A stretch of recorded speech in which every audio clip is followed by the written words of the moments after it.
Racing, it really was my God. Racing was what I strive for, what I live for. If it wasn't on my mind thinking about what was my next step, what was my next ride, it was, you know, what do I want my next uniform to look like? Who's my next sponsor? Davey Hamilton's father was a race car driver in Boise, Idaho. When Davey was a small boy, the racing bug bit him too. When I was 2 years old, he started racing cars, and I just kind of followed in his footsteps from that point. You know, I was very attracted to it, something I definitely wanted to pursue. Like many young drivers, Davey set his sights on the Indianapolis 500 early in life. That was a goal, knowing that only 33 drivers a year can make that race. When Davey was a young man, a co-worker led him to faith in Christ. The guy that I worked with, that worked in my dad's company, was a believer and was saved, and he we just, you know, you talk all day at work, right? And that's how, you know, I would just listen every day, and it just opened my eyes. I went to church, got saved, and got baptized. For much of his adult life, though, racing took priority over his faith. Davey found it more and more difficult to commit to both. He also watched several of his friends die on the track, including his best friend, Billy Yukovich. Billy was killed during a sprint car race in 1990. And that was a trying time, very, very trying time when Billy passed away. I'll never forget how alone I felt, you know, because he was my best buddy. It was a November race, so it was the last race of the season when that happened. And it gave me a couple months to really get my hands around what we're doing, why we're doing this, and the dangers of it. Billy's death haunted Davey for the next 11 years.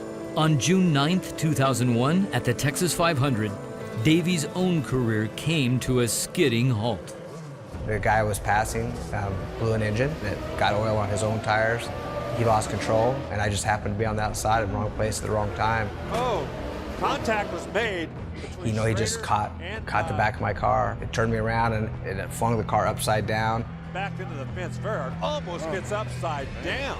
The poles just sheared off the front of the car and left my legs completely exposed to the elements of the racetrack.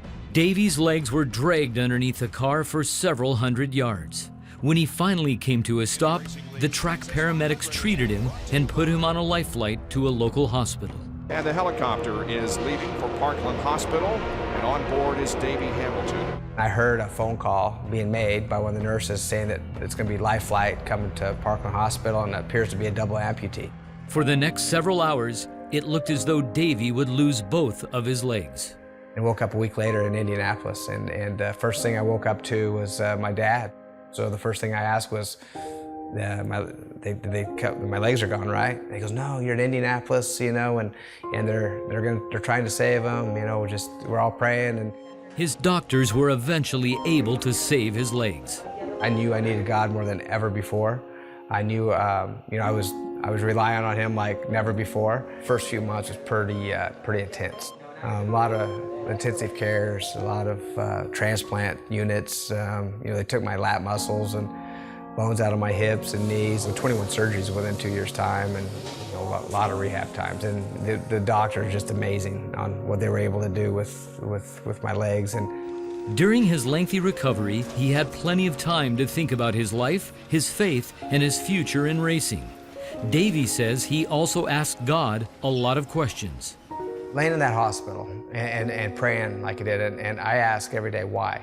Why me? I mean, you know, I felt like I was living a clean life. I was, you know, my life was in his hands.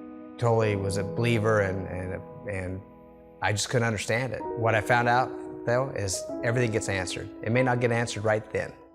Davey did not want to give up racing, but he also knew it could no longer be his God. I said, you know what? I'm not finished with this game. I mean, I'm down, I'm out, but I'm not finished. And so that was part of my drive, my determination to get healthy again, was simply getting back in a race car. I didn't want to end my career that way. After his recovery, God opened a door for Davey to partner with George Del Canto's organization, Kingdom Racing. He told me that what his passions were and what his vision was with Kingdom Racing, and I told him what my goals were and where I came from, and it just matched. Davey eventually did get back in a race car and still races today, but now he sees racing as his ministry. If I wasn't racing on Sunday, I was traveling to the next race or traveling home on Sunday. So it took you away from the church atmosphere, you know, to hearing the word.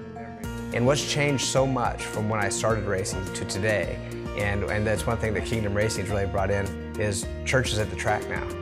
Davey says God has answered many of the questions he had about his crash. Whether it's a speaking engagement, to encourage people to do what they love or do their passion, if it's going to a church to speak to people about my story and my the recovery that I came through. No matter what it is, there's so many things that I wouldn't have this story. I wouldn't have the opportunities to reach out and maybe, you know, enlighten that one person or, you know, make somebody a believer. I don't know that I really had the strength or the opportunities or the know-how to do that if I didn't go through what I went through. Davey says his passion is to share the love of Christ through motorsports.